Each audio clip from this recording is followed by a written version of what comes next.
So this way I don't forget to turn it on.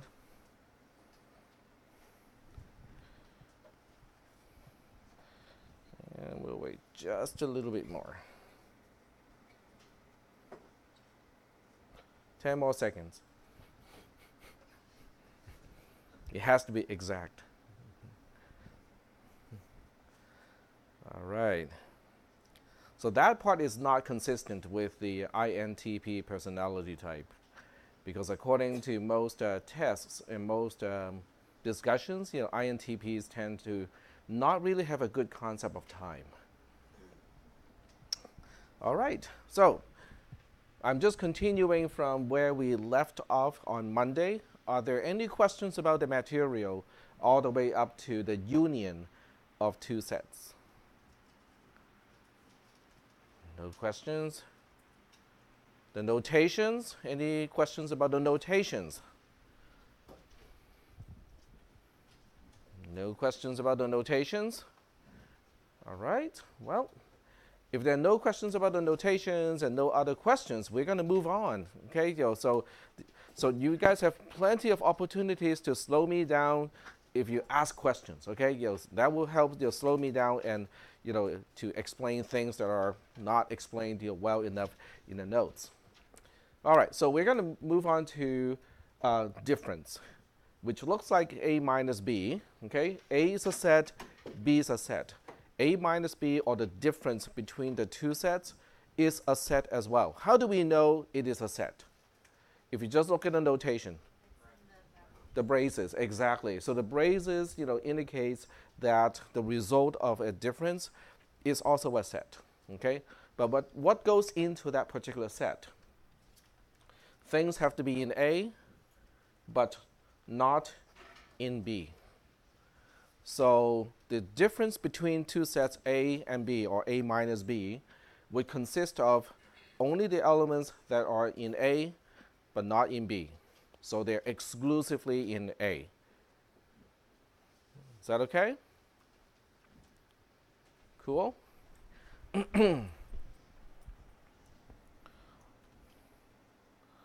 And then we have one last one, which is kind of the more, it's not really useful right now, but it's going to be really useful later on.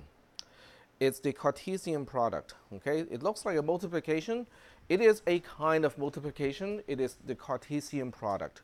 So the Cartesian product of two sets A and B in this case is a little funky. This is the first time we introduce this particular notation. In parentheses, we list two items in this case, x, y. This is called a tuple. To be more exact, it is called a two-tuple. So a tuple is kind of like a container as well, but it's different from a set, because in a tuple, ordering is important.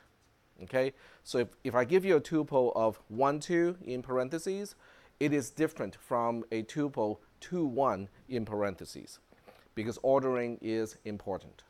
Now, on the other hand, if I use braces, okay, which means they are sets, the set of elements 1, 2 is really the same thing as the set with elements 2, 1, because ordering is insignificant when you're talking about a set, but it is significant when you're talking about a tuple.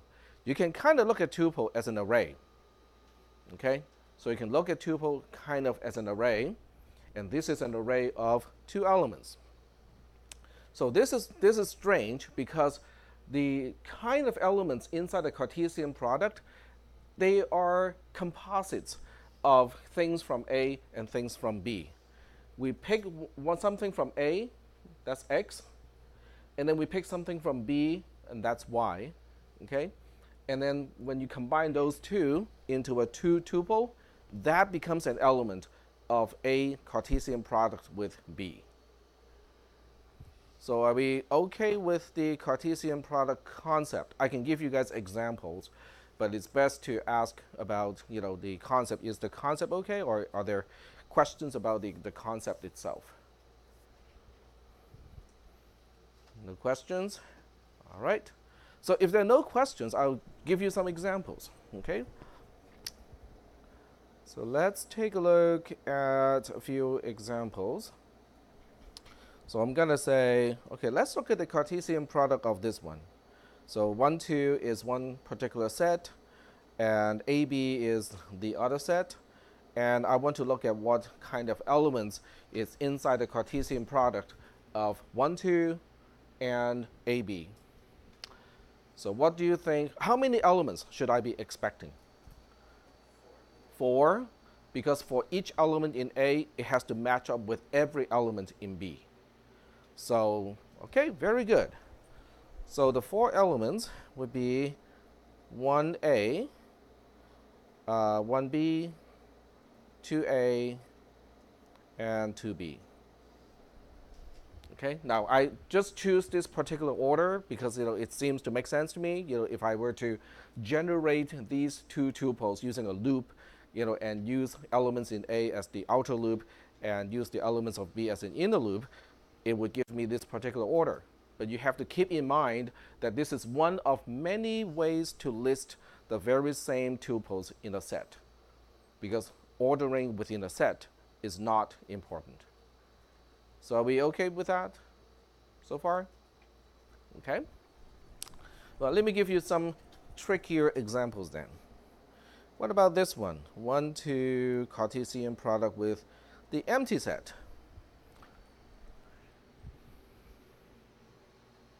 What do you think that's going to look like?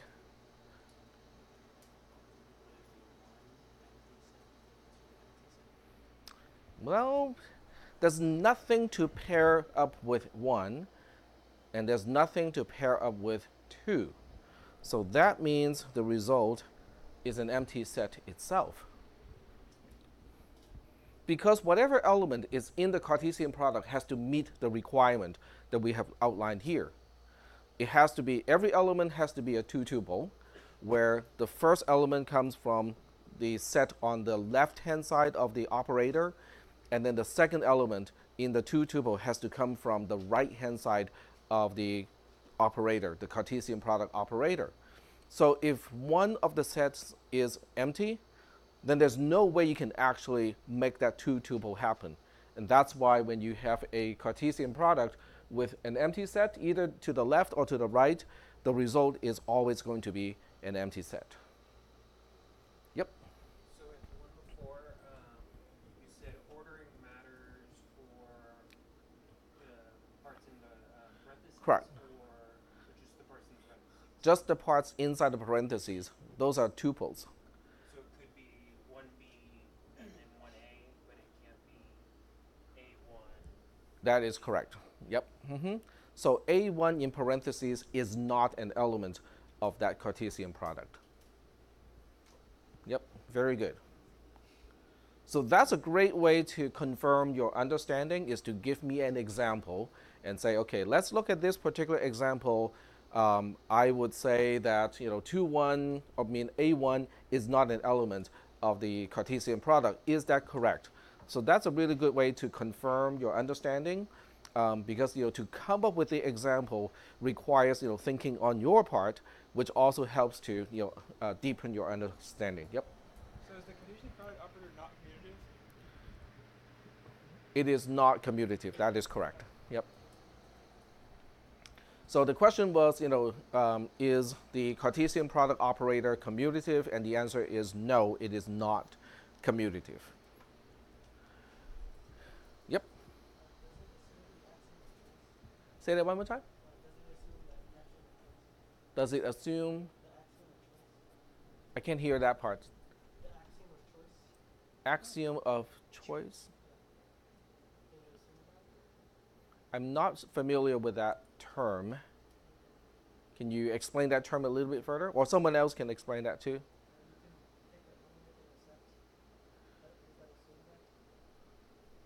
How does it apply to?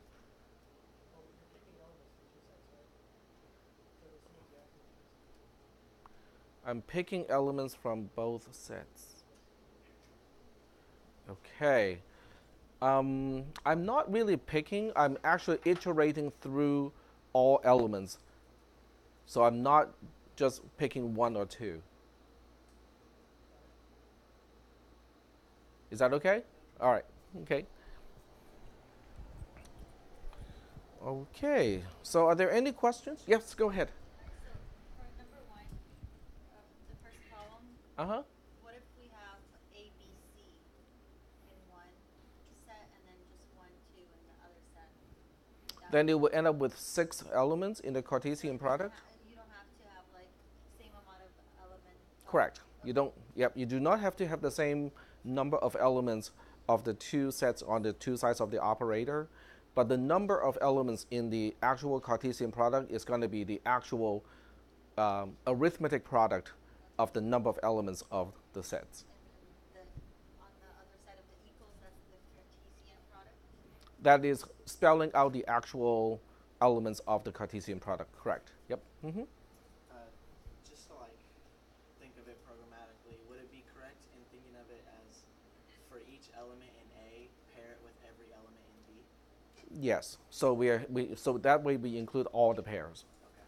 Yep. And then when we finish with this, can we do a small example of a difference? A difference? Sure. Yeah, we can do that. Yep. What happens if there's like a subset inside the percent? You treat the subset as if it is just an element. Just by itself?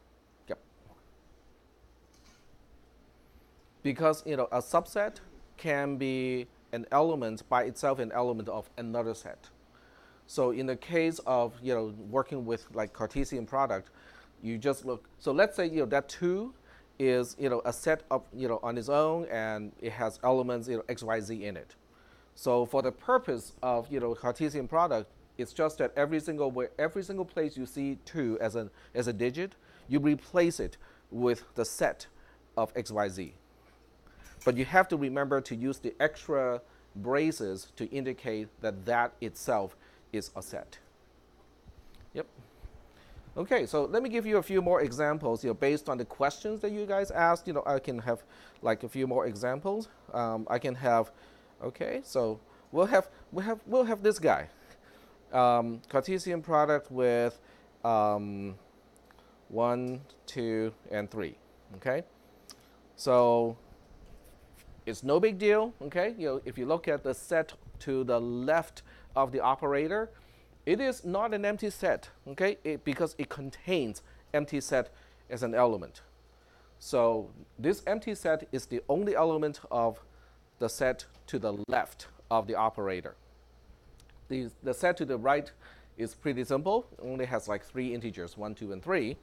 So now if I want to list or enumerate the actual content of the Cartesian product, then it will be open paren to start a tuple, empty set, because that comes from the left set of the operator, and then a 1. Okay, well, okay, I don't have to follow that specific order, so I'll just kind of change things around a little bit just to illustrate that ordering is not important. I don't have to sort everything here. And then that, and the only one left is 1, so there we go. All right. So are there any questions about this particular example, which illustrates a few points that are kind of important? The empty set itself can be considered just an element. Okay, it's no different from any other element of a set. Okay, the second one is the 2 sets to the that you supply to the operator. They can have different number of elements. It's fine. Okay, and the third one is ordering is not important. Okay, so even though I list 1, 2, and 3 in that order in this set, in the Cartesian product, I can choose to order in any way I want. Is that okay? Are there any questions at this point about the concept of Cartesian product or any other concept related to set operations? Yep.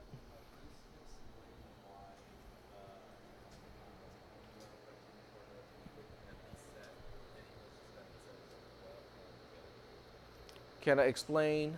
When you have an empty set, and it just equals another empty set, Well, the empty set is considered as an element inside this particular set. Oh, number 3. Oh, on line 3. So on line 3, you cannot construct a 2 tuple, okay, where the first element comes from the set to the left and the second element comes from the right of the operator because there's no element to the set in the set to the right of the operator. So as a result, since you cannot construct a two tuple to fit that requirement, so that's why the result of the Cartesian product is empty. Yep. But if you would put on the number 3 line, if you would do the set and then have an empty set inside, Mm-hmm. that would kind of be the same as number 5. Correct. Okay. Yep. All right. Any other questions? So these are all very good questions, because by asking these questions and, saying, okay, but what if we do something like that, that really helps to, helps me to understand what you're asking, and also, you're going to help yourself to understand the concept as well. Yep. If we take the cross product with an empty set, why do we default to the empty set? Given this formula A plus B equals this, if you were to give it to me and say take the cross product of this, I would say I cannot do that because I cannot pick an element. Why do I default to the empty set?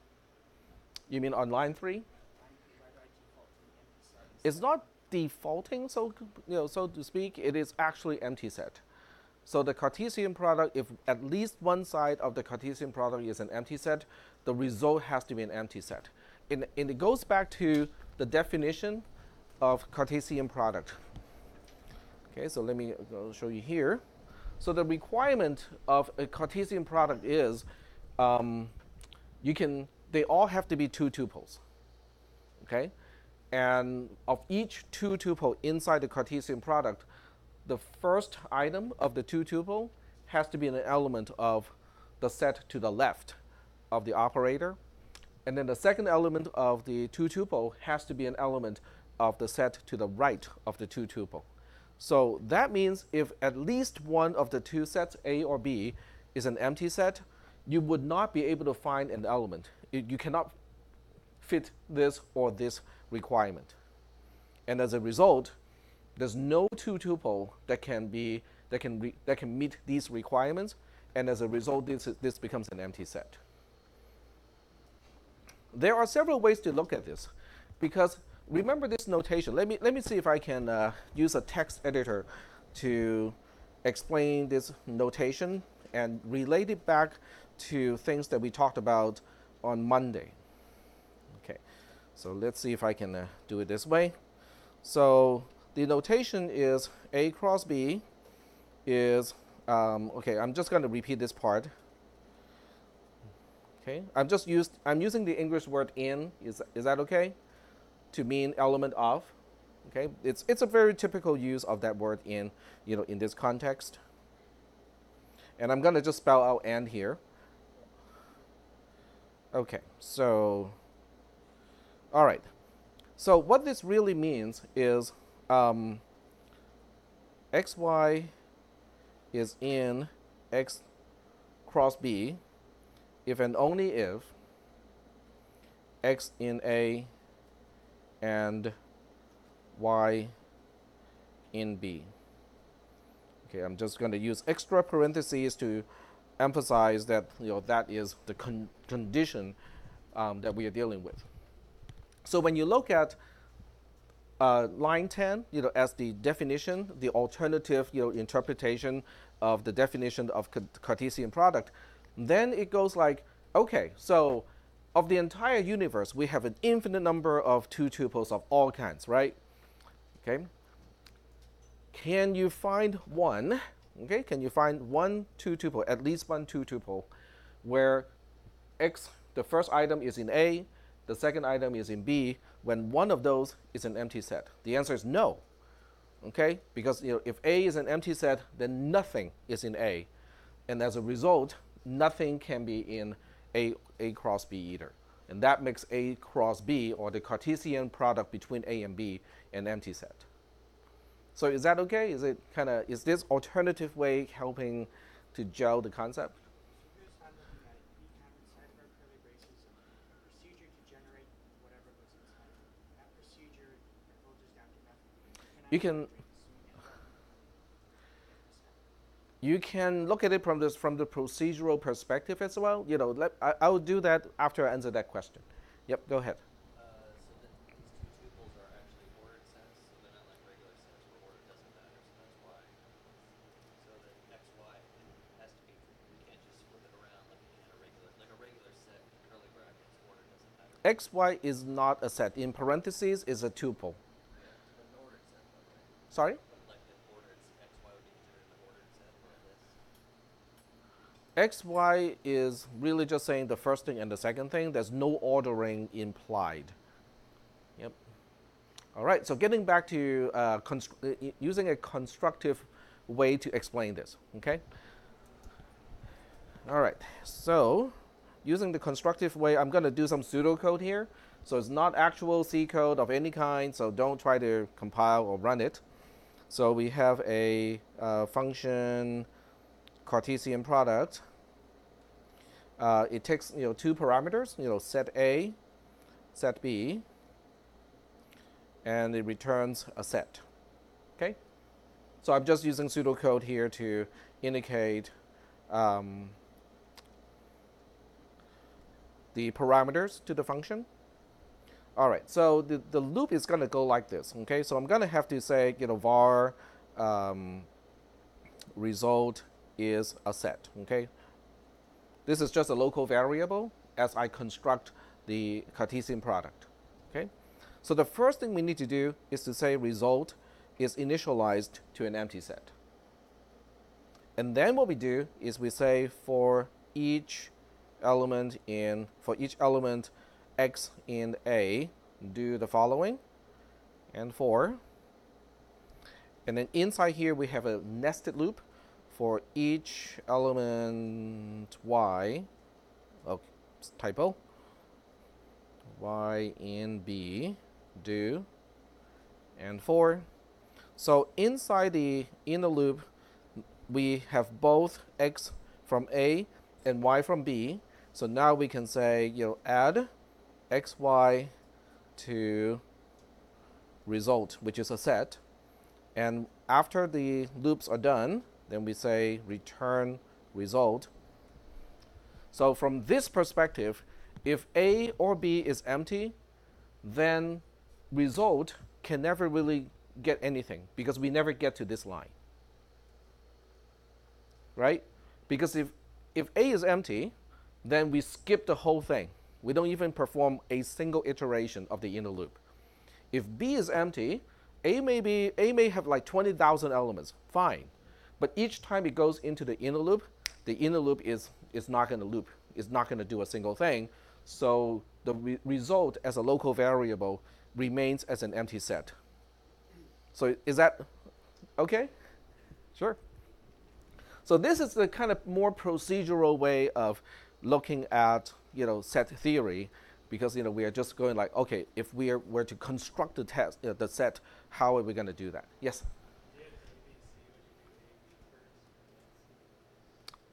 A, B, C. Like A Cartesian product, B Cartesian product, C. Would you do A and B first and then do C? I'm not sure. Which line are we referring to? Okay, so let me see if I can capture your question. Okay, so go ahead. You have like set A, Uh-huh. product, set B, Cartesian product, set C. I was wondering the order of operations. Okay, gotcha. So that's a very good question because okay, so let me see if I can explain this. So let's say we have 0, 1 as one set, and I'm gonna move this up because otherwise some people cannot see it. So, and then we have AB, and then we have XY. Is that kind of what you're talking about? Okay.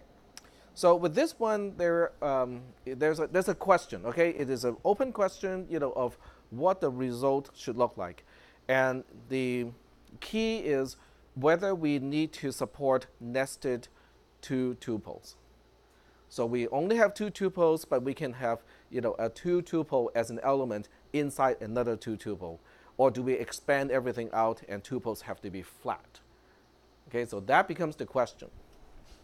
Because if I do it in one way, okay, if I say it has to be structured, then it becomes a question of whether the Cartesian product operator is left associated or right associated, because the implicit parentheses becomes important when we allow nesting.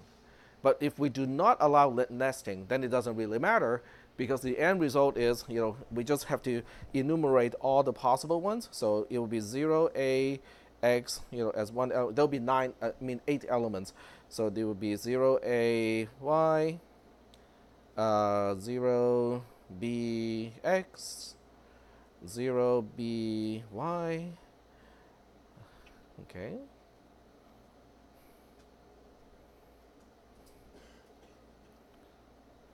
And then on the second row, we change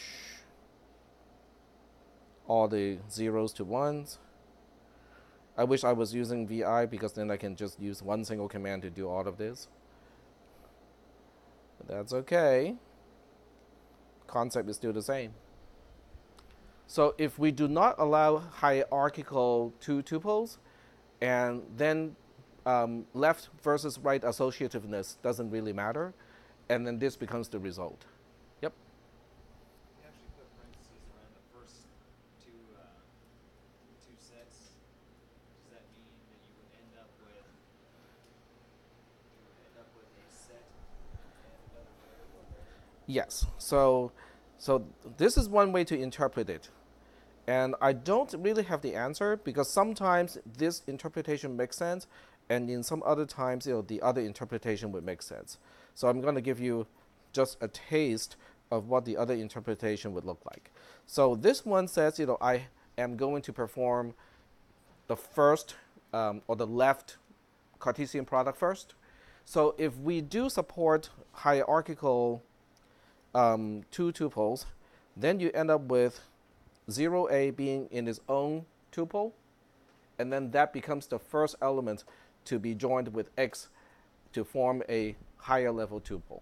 And then we have to do the same thing to all of the elements and have, the structure, kind of done this way.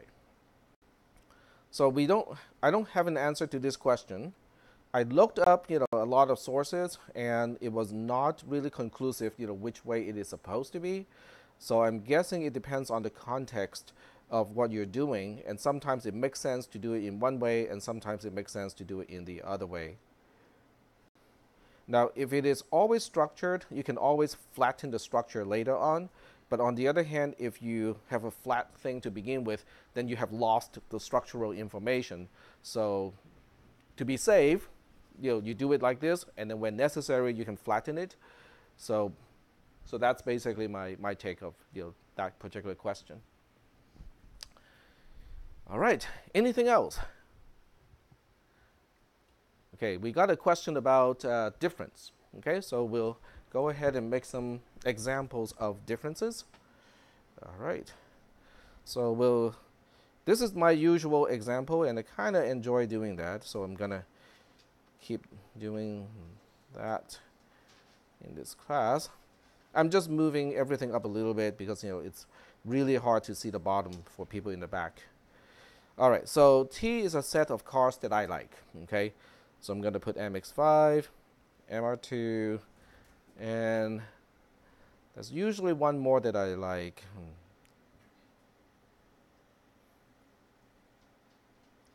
Okay, I'm going to put the Elise here. So these are all two-seaters. And coincidentally, they're all rear-wheel drive. Okay, and here's my buddy, George. And George likes his BMW 750. He has a Odyssey.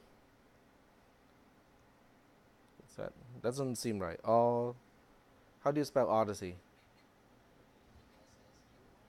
O-D... E-Y, okay. And he also likes the MX5, okay, but only mine.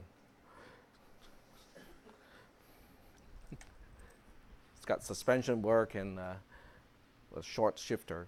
Yes, it does come with a short shifter, but mine is even shorter. Okay, so when you look at this, now we can look at the union, intersection, and also difference. Okay? So we'll take a look at all of those. So T union G would be the cars that at least one of us like. Does it make sense? Okay, so that's going to be MX5, MR2, Elise, 750, and Odyssey. Okay, there are only 5 elements. The reason why there are only 5 elements is because there's an overlap. MX5 is overlapped between the 2 sets, and we do not write duplicate elements in a set. A set cannot contain duplicate elements. So is that okay? This is a perfect opportunity to illustrate the fact that you cannot have duplicate elements. Are we good so far? Okay. So what about the intersection? The intersection would be a set of elements that are common, right? So that would be the car or cars that both George and I like. So in this case, there's only one overlap. The MX5 is the only one in the intersection. Is that okay? So let's do subtraction now, or difference. So let's do a T minus G. So T minus G would be basically cars that are exclusive on my like list. Is that okay? So the key is exclusive. Okay, those are the cars that I like, but George does not. Okay, so that is going to consist of mostly elements from my set. Okay, MX5, oops, nope, MR2, and Elise. But MX5 is not in the difference because George also likes MX5. And I want this list to be exclusive to only cars that I like. Is that okay? Making any sense? Well, let's do a Cartesian product. Might as well, right? Because we already have everything set up here. So TXG, or T Cartesian product with G, is going to end up with 9 elements. Okay? So I'm going to do it kind of in this way because I don't want to put everything in one huge long line. The ordering is not really that important. Okay? So I'm just going to go with MX5 from me, and then 750 from George, and then MX5 from me, and Odyssey from George, MX5 from me, and what was the other one? MX5 from George. That's perfectly okay. But Tack, didn't you say that duplicate elements cannot be in a set? Yes, that's what I said. But this is not a set because it is not surrounded by braces. It's surrounded by parentheses. If it's surrounded by parentheses, it is not a set. It is a tuple. And you can have duplicate items inside a tuple. That's fine. Not a problem.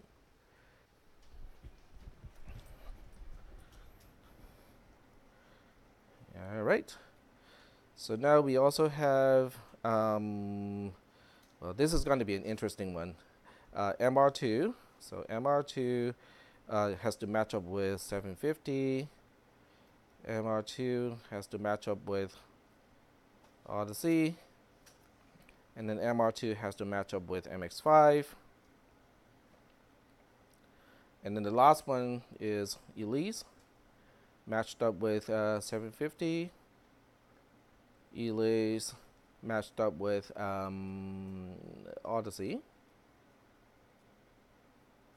And Elise matched up with, oops, the last one is MX5. There we go. So that would be the content of the Cartesian product. So Yep. just to clarify verbally, Yep. difference is all things in A that are not in B. Yep, that is correct. So are we good so far with all of those concepts? Union. Well, the first one is element of. Okay, that's a really, really important one. Element of, intersection, union, difference, and Cartesian product. So are we good so far?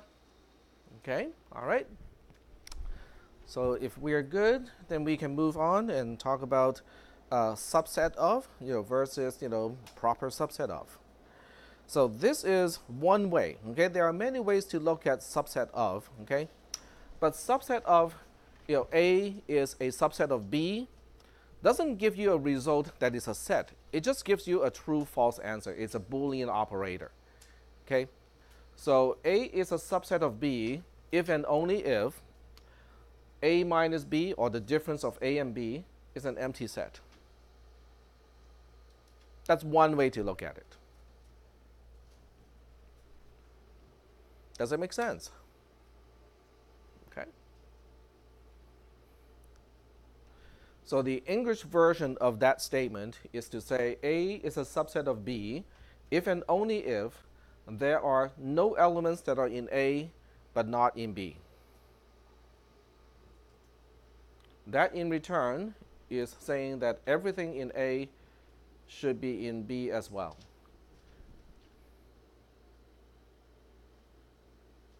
I'm looking at this and go like, did I make a mistake there? I think I might have made a mistake. Because if A and B are entirely different, oh, no, never mind. Okay, I was right. Okay, it's all good. It's all good. Yep. Basically like squares and rectangles, where a square is always a rectangle, but a rectangle is not always a square. So A is always in B, but there could be things in B that are not in A. Correct. If A is a subset of B, then there can be things in B but not in A, but everything in A must be in B. Yep. Yep. A set cannot, yes, a set can be a subset of itself, correct. Yep. And therefore, there's a little underbar here, which is equivalent to the less than or equal to symbol, having a little bar under that. Because, X is less than or equal to itself. And subset of does include that equality part. So, yep, go ahead. Does that mean that the empty set is a subset of every set? Yep, that is true. The empty set is a subset of every set. That is correct. Very good. I really like this. I really like you guys kind of just giving me some examples and ask me to confirm it, because that really it increases the number of examples that we're actually talking about in class. But at the same time, you guys just thinking about it, is really helpful in order to really get the concept down. All right, cool. Any other questions? Yep. Wait, actually, so how is an empty set a subset of anything? Because A is an empty set, so an empty set minus any other set is always an empty set. Because if you go back to the definition of difference, the difference of A and B are elements that are in A but not in B. If A is empty, Empty set. yep, it guarantees the result of the difference being empty. Is that okay? So are we still doing okay so far? All right. So moving on. And a set is always its own subset. We talked about it just a little bit ago. So now we talk about a proper subset of. Okay. So when you see the subset of symbol, but without the little underbar, it is called a proper subset of. Okay. The other one with a bar is called subset of. This is a proper subset of. So A is a proper subset of B if and only if A is a subset of B and B minus A, or the difference between B and A, is not empty. There is something in B that is not in A. And that's the only difference between subset of as opposed to proper subset of. Now, you can look at subset of as less than or equal to. Then you can look at proper subset of as just less than. The equal to case is ruled out, is excluded. Yep. Would it also be fair to change that second condition with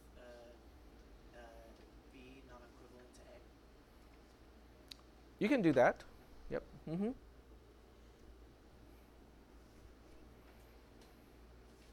So are we good so far with the concepts of subset of versus a proper subset of?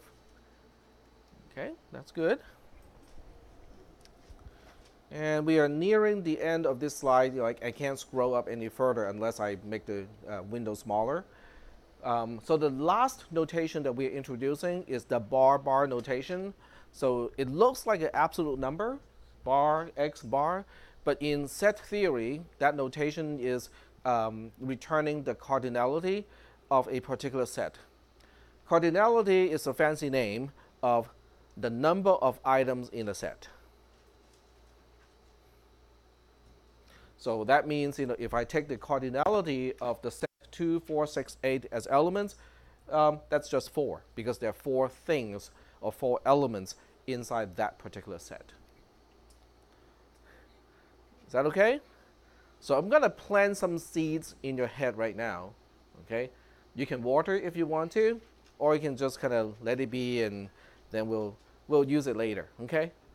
So my question is, what is the cardinality of the set of all integers? Okay, don't answer it. I'll just let you guys think about it. And then based on that, what is the cardinality of the set of all even numbers? Huh? They are the same. Very good. What about the set of so let's imagine a two-dimensional space where the coordinates are natural numbers. So you get one corner at 0, 0, and then you have 0, 1, 0, 2, 0, 3, 0, 4. The next row is 1, 0, 1, 1, 1, 2, 1, 3, 1, 4, and so on. Okay, but those are all natural numbers. The coordinates, each item of the coordinate is a natural number. Okay. What is the cardinality of that set? The set of all possible pixels in a two-dimensional space, basically. It is still the same. Very good. What about you extend it to a three-dimensional space where the coordinates are all integers or natural numbers? It is still the same. So it's funny, right? I mean, it's like, it doesn't make sense, but it does. So we'll talk about that concept, why they are all quote-unquote the same. Even though they all seem to be infinite, how do you compare a number that's infinite with another number that's infinite? Well, as it turns out, we have a way to do it, but we have to talk about functions first. Yep. Oh, I was just going to say, isn't it just based on the premise that there's infinite numbers? No, that's not the same. Okay, so if you think about, okay, let me give you a few more examples. So think about the set of all natural numbers, 0, 1, 2, 3, 4, and so on. Pretty, easy to think about. The set of all integers. Okay, you have 0 in the middle. Well, not in the middle, but you have 0. Then you get -1, -2, -3 on one side. You get 1, 2, 3, 4 on the other side. Okay, how do you compare the cardinality between those two? They are the same. Okay, but then when you think about the set of all integers versus the set of all real numbers, suddenly they are not the same. Now, they're both quote-unquote infinite. There's an infinite number of integers, and there's an infinite number of real numbers. But the cardinalities are different between these two.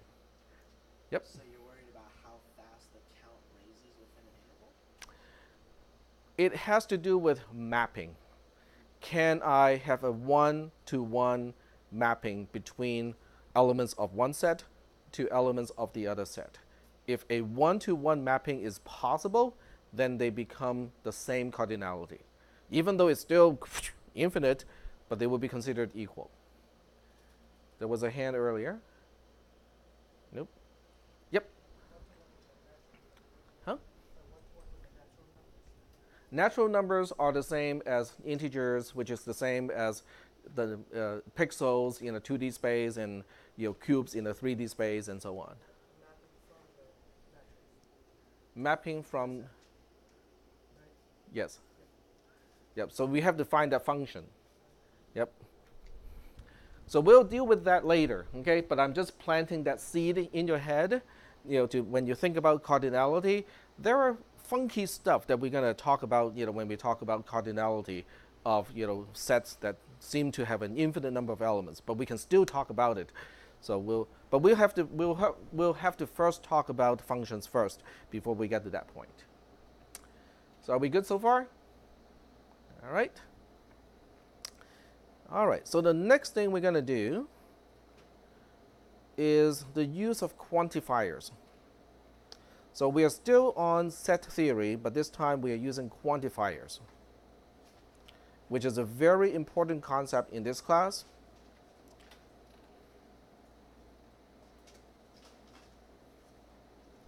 Okay, so quantifiers are really useful because not only for this class, but also for a lot of different types of discussion in mathematics.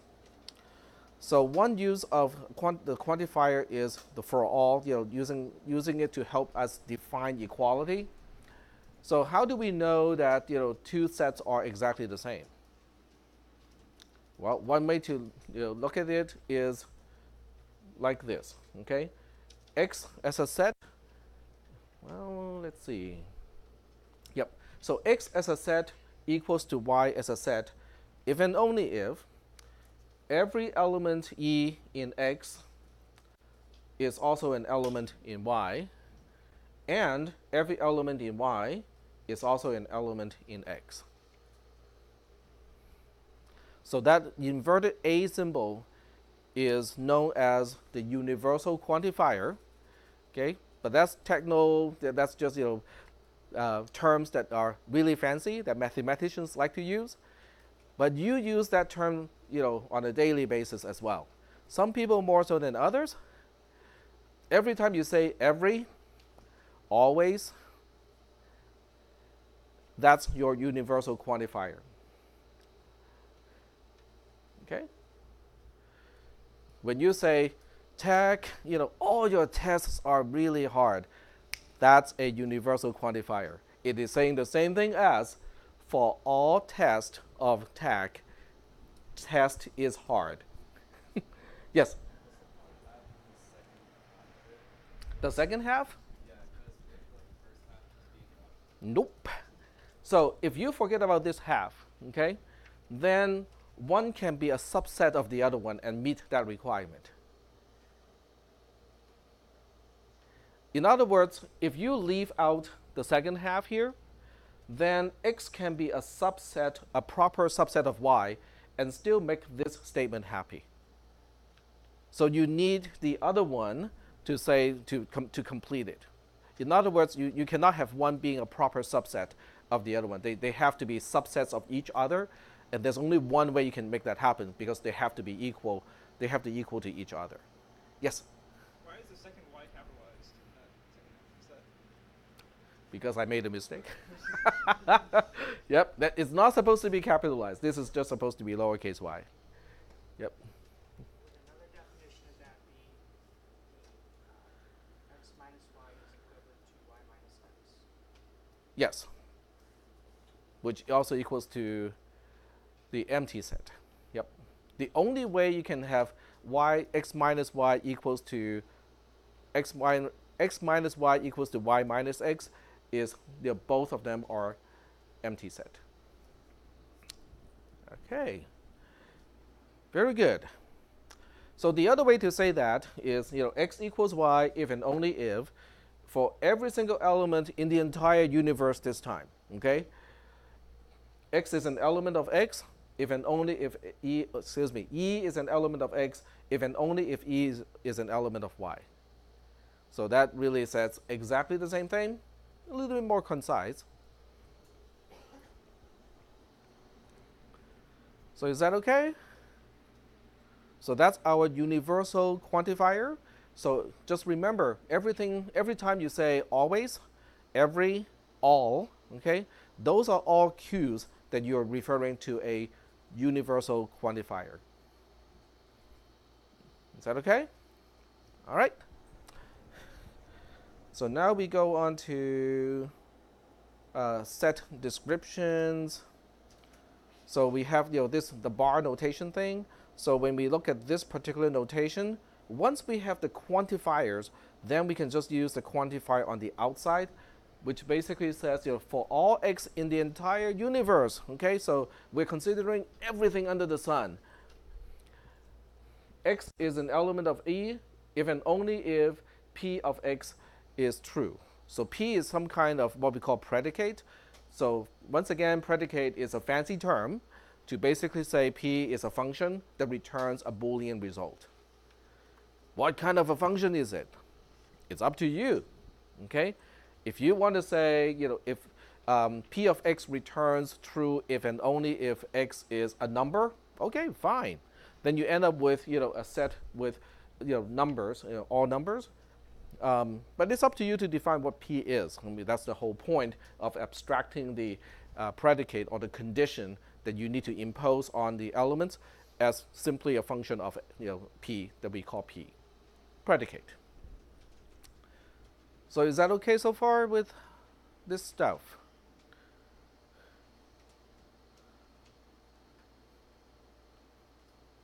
So far so good? Okay, all right. So we're moving on to the empty set. So how do we know a set S is empty? Well, now we go back to, now we refer to a quantifier that we haven't seen yet. It's called the Existential Quantifier.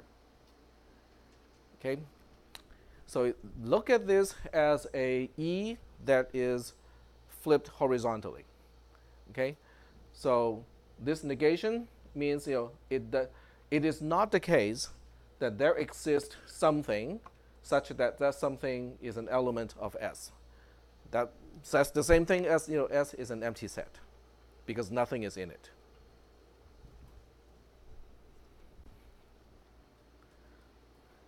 So are you, yeah? Yep. We'll talk about how to kind of flip, how to apply the inversion layer later.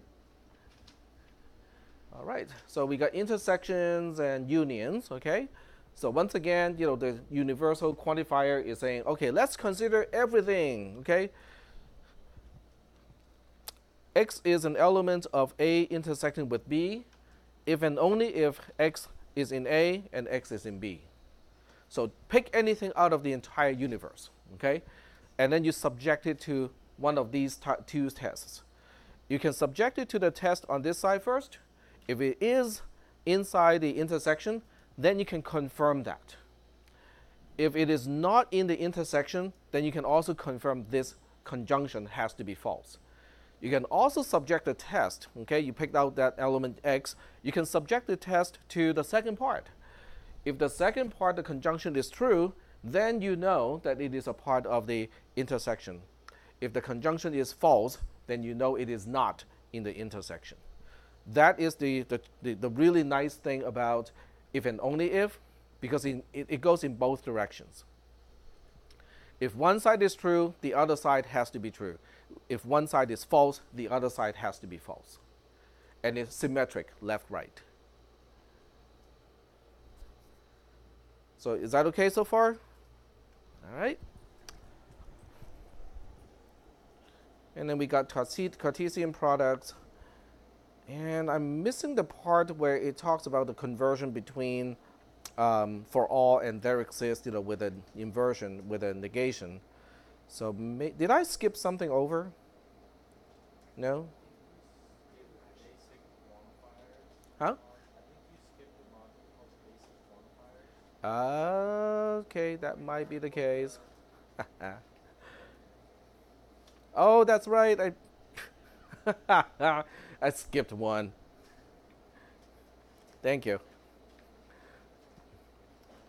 A little bit absent-minded, yes? Okay.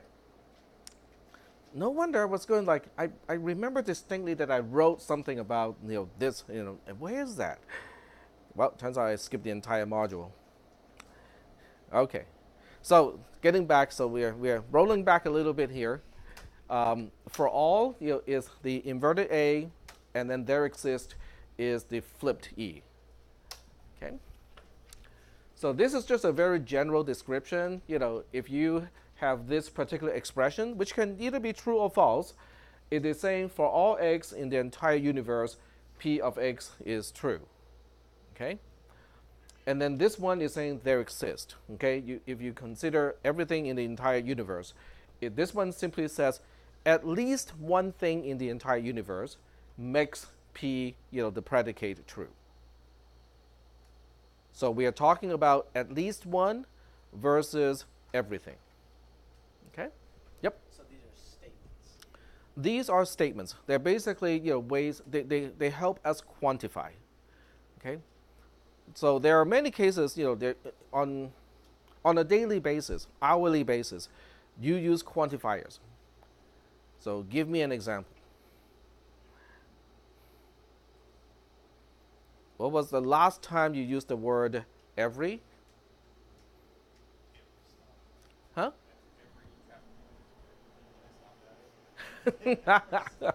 Yep. I always hit red lights, okay? So that means, for all red lights on my way to ARC, every single one is red when I get there, okay? On the other hand, if you use existential quantifier, then you're saying at least one light is red on my way to ARC. Okay, so it makes a big difference. Okay, you can also think about for all professors at ARC, P basically says the professor knows what he or she is talking about. Okay, so that's a pretty bold statement. Okay, that our president may say. Okay, but I'm a little bit more conservative. Okay, so I'm just going to say this. There exists at least one professor at ARC such that that professor knows what he or she is talking about. I didn't. It doesn't say anything about who that is. It simply confirms the existence of that professor. Yep. Can the lower statement imply the upper statement? No. Oh, you mean this one implies this one? No, the other way around does not work. This one does imply that one. Well, actually, I take it back. It does not. Then you go like, how can it not, do that implication? Okay. Yep. Is that one saying there's at least one that does include these kinds of? You mean this one? Is that confirms that there's at least one, but it also confirms that there's at least one that doesn't? No. It confirms that's at least one, but it can also every. Okay. But they do not imply each other, and I'll tell you why they do not imply each other. How do we make this one true? If everything X makes P of those true. Right, but what if there's nothing to consider? The for all would still be true. But then the there exist would not work because if there are no professors at ARC, I can still say every professor at ARC knows what he or she is talking about. Okay? But I cannot say when ARC has no professors, I cannot say there's at least one professor at ARC who knows what he or she is talking about. So they do not imply each other. How can you say every on something that's not there? Like every banana in the store is brown, but they don't sell bananas. Because it will still be true. Because every banana is still brown. It's just that you don't have a single banana. There's no bananas to prove it false. Exactly. Yeah, so that's a very kind of tricky thing because we will encounter that sort of thing in this class. Yep.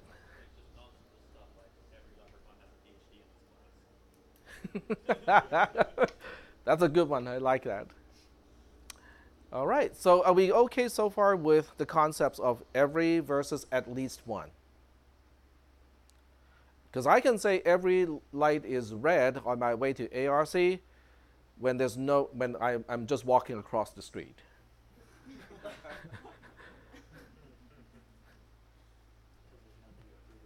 Exactly. But I cannot say there exists at least one light being red on my way to ARC if I just walk across the street because it doesn't work. So very good, interesting discussions that will come out later that's useful. Yep. Don't they sometimes union the for all x with the empty set just to like remove that ambiguity? So like that way, for all x would imply there exists some x unless you unioned it with the empty set. Because sometimes They exclude. the empty set for the all x. Well, I don't know about that. I don't think I do, in my content, my material. Okay. All right, so now we just add a negation. My mic just dropped out entirely. Go ahead. Yeah. Okay. Yep. Um, I kept asking them to use rechargeable batteries and keep a charger, in the classroom. So they will give me like 4, batteries per classroom. One pair will be in it, and then the other pair being charged, double buffer. So as long as I do not use batteries faster than they can be charged overnight, I should be fine. And guess what? They're using alkaline batteries that are not rechargeable.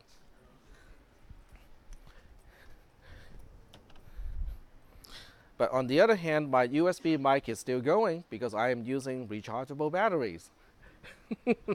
They actually have a longer runtime than alkaline batteries, interestingly.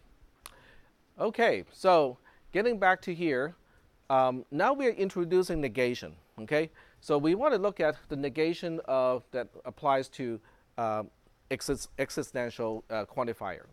So the way we read this is, okay, we'll read this part here, which is the longer, more cumbersome way of reading it. It is not the case that there exists something x such that x lasts forever. Okay, p of x is x lasts forever. Okay. Okay, so no big deal. But can we re-express this, using the for all quantifier or the universal quantifier? So as it turns out, you can move the negation from the outside to the inside. But by doing that, you have to change the quantifier. You have to flip to the other quantifier. So if my original statement is this, I can restate the same thing, meaning exactly the same thing, over here. This is basically saying there's nothing in the universe that lasts forever. Okay? There does not exist something that lasts forever.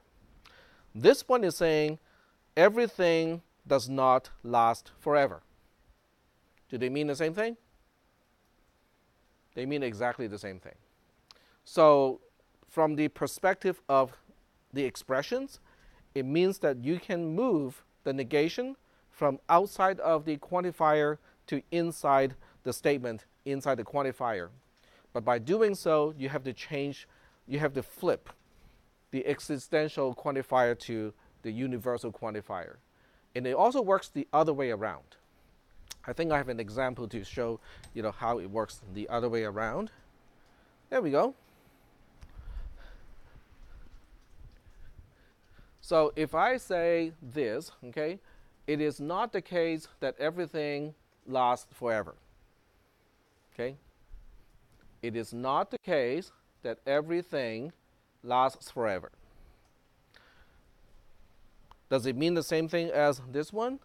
There exists at least one thing such that it does not last forever. Not everything lasts forever means exactly the same thing as I can find at least one thing that does not last forever. I'm not talking about the actual truthfulness of the statement. I'm asking about the equivalency of the statements. Do they mean the same thing? They're not the same. Huh? I don't think they're the same. So it's not the case. It is not the case that everything lasts forever. As opposed to, there exists at least one thing that does not last forever. Yep. Because in the second statement, you can have also something that lasts forever. The second statement. The second statement, if true, is confirming that at least one thing in the universe lasts forever. Okay? You have one that lasts forever, you can have another one that doesn't last forever. So then that will make this statement false, right? That will also make this statement true. No, wait, hold on. Okay, I take it back. Okay, I forgot about the negation. So the second statement says, at least one thing in the entire universe does not last forever. Okay, I forgot about the negation. Okay, But doesn't that say the same thing as the first one, which is basically saying it is not the case that everything in the universe lasts forever? Yeah. Okay. I forgot about negation. I think that's where the confusion comes from. I think the way it's worded is Yep. confusing. Yep. And that's why mathematicians do not like words. They like symbols. Ah, symbols. Better. Yep. So I have to tell you a story, so occasionally I will kind of, let your brain, kind of unwind a little bit by telling you some stories, okay? So those stories definitely would not be in a test, so don't worry, okay, if you are completely, ignoring the stories. When I wrote my dissertation at Davis, the original version of my dissertation that I thought was done was only about 60 pages long. And it's using 12-point font, double spaced. So 60-something pages as a dissertation is pretty short, pretty compact, and I felt really good about it. I presented it to my advisor, the whole committee, and they came back and go like, "Tech, we cannot read this." They go like, and I was using all the mathematical symbols and stuff like that, making it very technical and very mathematical. The professors came back and go like, "We cannot read this." I go like, "Why?" And they said, "Tech, you have to use English." I go like, "All right, I can use some English, but the proofs are, inherently better expressed when they are symbolic, right?" So I go like, "Okay, I can put in some English, I can put in some explanations in English, but where am I going to put all this proof, all this symbolic stuff? Into the appendix?" Then I go like, "But then the appendix will have 60 pages." And then I only have like 5 or 6 pages that is actually in English. They go like, "Well, find some way to to basically fluff it up." So the final version was fluffed up to I think about 80 or 90 pages or so, and it only had like 3 references, which is really, really small when it comes to a dissertation. A reference basically, refers to a prior work that relates to what I'm doing or what I'm, working on, and I'm building my concepts, ideas, and whatnot on those things. So my dissertation still ended up as a pretty short one, but I had to put in like graphs and, examples and, all kinds of other stuff that is not really the core of, what I want to express. But that gives you an idea of, you're not alone, okay? When you look at these symbols and go like, "Oh no, we have to read all those symbols." My own professors, had that feeling. And they were computer science, professors too. All right. So are we okay so far with, these quantifiers? Okay, very good.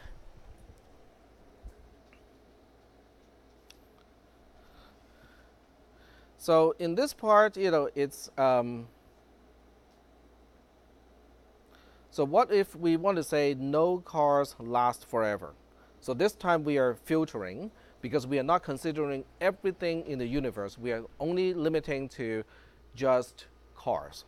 Okay. So if we say that X is the set of all cars, then we can filter it like this. Okay. So the outermost for all, the quantifier, is still considering everything in the universe, okay, including the sun, every single molecule in the sun, and so on and so forth, okay? So we say for everything in the entire universe, okay? But then this combined with the implication is doing the trick.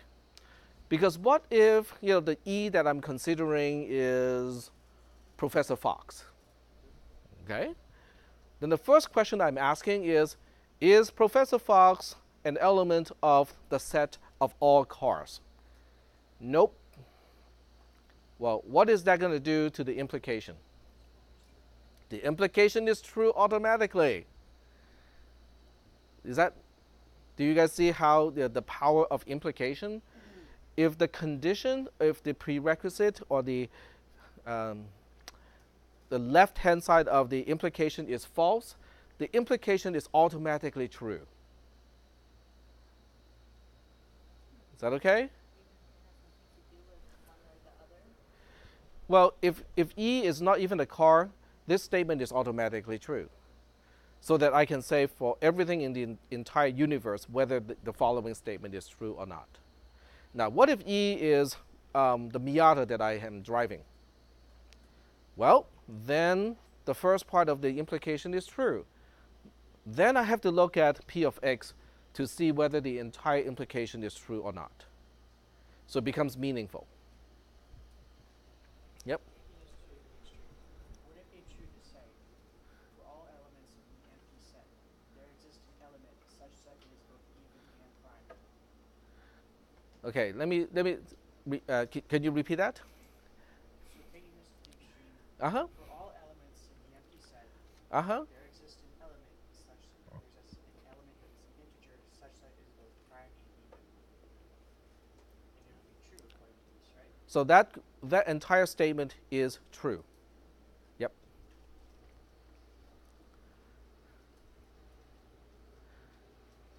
So that's really interesting because it's what if there are no cars in the entire universe?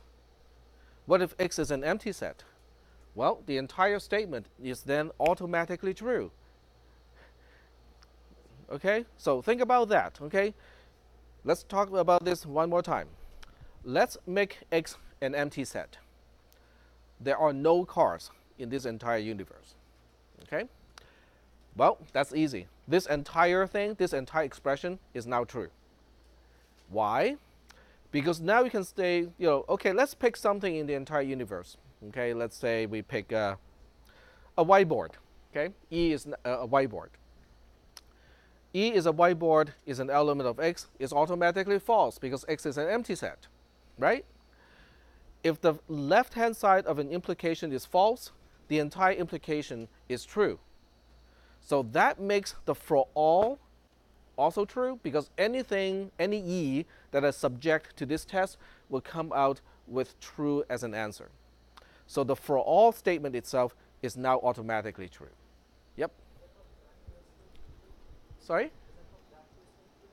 I do not know that name, but possibly. Possibly. Yep. So I'm just having a hard time wrapping my head around this, but let's say arbitrarily there is a car that does last forever. So Okay. there is a car and it lasts forever. So it's false because the whole statement is false because we contribute Nope. to P of X. Nope. It depends on whether. Okay, so let's say you're talking about the case when X is not empty anymore because you're talking about there is at least one car in the entire universe. Yeah. Okay, so now the question is, are there other cars in the entire universe where they do not last forever? Your statement says no cars last forever, and I found one car that does last forever. Okay, so what if we want to say no cars last forever? Let's assume set X contains all the cars manufactured. This means an element of X is a car, and then we consider this. So this is still saying for each thing E in the entire universe, if E is a car, it lasts forever. Which is not the same thing as what I want to express originally because I have to negate it. So no car lasts forever would require this notation. Let me scroll up a little bit. Okay, if I want to express no car is going to last forever, then I'm going to say for everything in the entire universe, the following is true. What is true again? That thing in the entire universe, if it is a car, then it does not last forever. But what if it is a person? What if it's Professor Fox? We don't care. Okay? If E is Professor Fox, then we go like, we don't really care whether he lasts forever or not because he's not a car. He is not the subject of our discussion. Is that okay?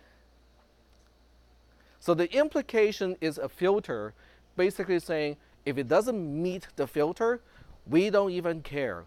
It can be true, it can be false, we don't care.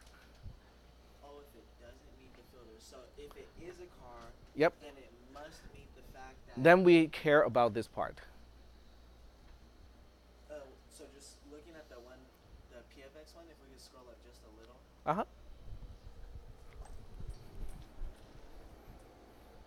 So the statement was, what if we want to say no cars last forever? So we found the car. Right. In So order for the whole statement to be true, Mhm. the car has to not last forever. So this is saying what we wanted to say in the first place. This one is saying no car lasts forever. No, so the top one I'm looking at. This one? Yeah. So This one says all cars last forever.